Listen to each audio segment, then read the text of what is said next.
ನಮಸ್ತೆ ಫ್ರೆಂಡ್ಸ್, ಇವತ್ತು ನಾನು 10 ನಿಮಿಷದಲ್ಲಿ ಗರಿಗರಿಯಾದ ದೋಸೆ ಯಾವ ರೀತಿ ಮಾಡ್ಕೊಳ್ಳೋದು ನೋಡೋಣ ಬನ್ನಿ. ನಿಮ್ಮ ಹತ್ರ ನಾನ್ ಸ್ಟಿಕ್ ತವಾ ಇಲ್ಲದಿದ್ರೂ ಕಬ್ಬಿಣದ ಹಂಚಿನ ಮೇಲೆ ತುಂಬ ಚೆನ್ನಾಗಿ ದೋಸೆ ಮಾಡ್ಕೊಳ್ಬೋದು.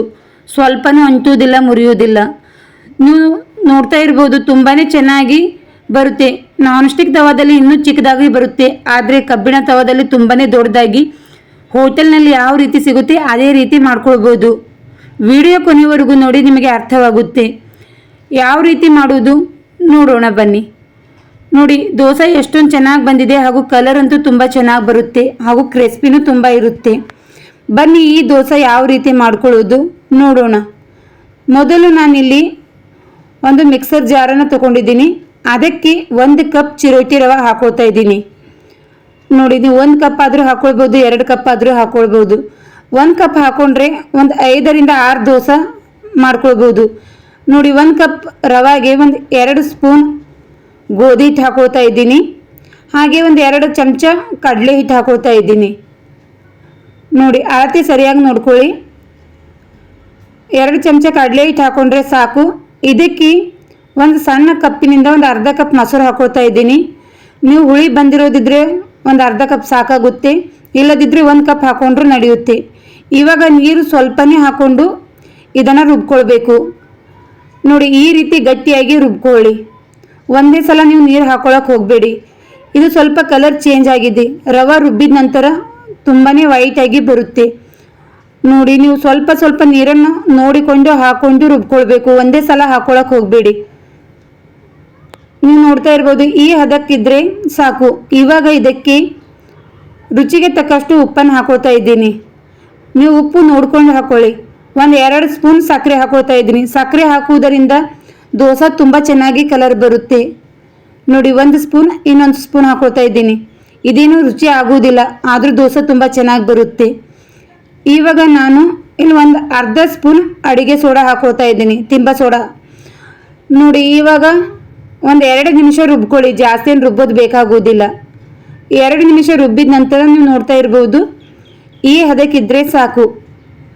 ಇದು ಒಂದು 5 ನಿಮಿಷ ರೆಸ್ಟ್ ಆದ ನಂತರ ಇನ್ನೂ ಗಟ್ಟಿಯಾಗುತ್ತೆ. ಇವಾಗ ನಾನು ಒಂದು ಪಾತ್ರೆಗೆ ತೆಗೆದುಕೊಳ್ತಾ ಇದ್ದೀನಿ.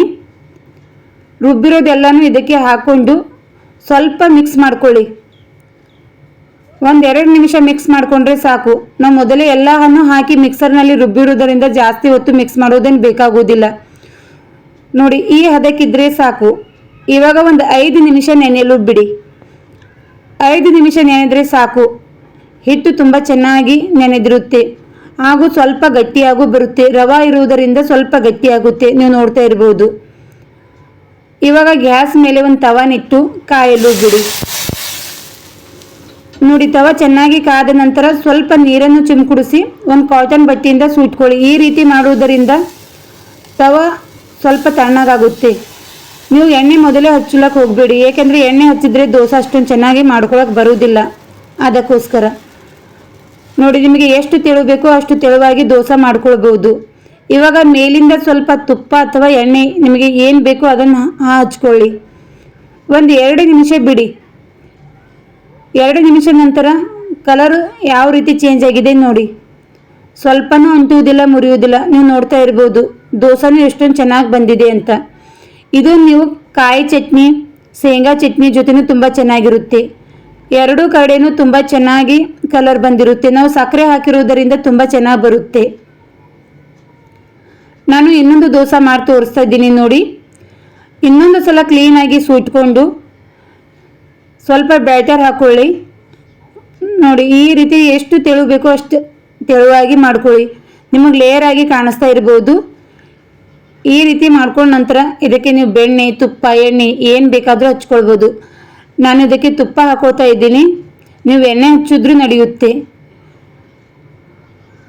ಎಣ್ಣೆ ಹಚ್ಚಿದ ನಂತರ ತುಂಬ ಚೆನ್ನಾಗಿ ದೋಸೆ ಬರುತ್ತೆ. ಇದು ಕ್ರಿಸ್ಪಿ ಆಗೋ ತನಕ ಬಿಡಿ. ಕ್ರಿಸ್ಪಿ ಆದ ನಂತರ ಇದನ್ನು ನೀವು ತೆಕ್ಕೊಳ್ಳಿ. ಈ ರೀತಿ ಮಾಡ್ಕೊಳ್ಳೋದರಿಂದ ತುಂಬ ಚೆನ್ನಾಗಿ ಬರುತ್ತೆ. ನೀವು ಸಾಫ್ಟ್ ಆದರೂ ಮಾಡ್ಕೊಳ್ಬೋದು, ಕ್ರಿಸ್ಪಿ ಆದರೂ ಮಾಡ್ಕೊಳ್ಬೋದು. ನನ್ನ ವಿಡಿಯೋ ನಿಮಗೆ ಇಷ್ಟ ಆದರೆ ಲೈಕ್ ಮಾಡಿ, ಶೇರ್ ಮಾಡಿ. ಇನ್ನೂ ನನ್ನ ಚಾನಲ್ಗೆ ಸಬ್ಸ್ಕ್ರೈಬ್ ಆಗಿಲ್ಲ ಅಂದರೆ ಸಬ್ಸ್ಕ್ರೈಬ್ ಆಗಿ. ಮತ್ತೊಂದು ಹೊಸ ರೆಸಿಪಿಯೊಂದಿಗೆ ಸಿಗೋಣ friends. Thank you for watching. ಧನ್ಯವಾದಗಳು.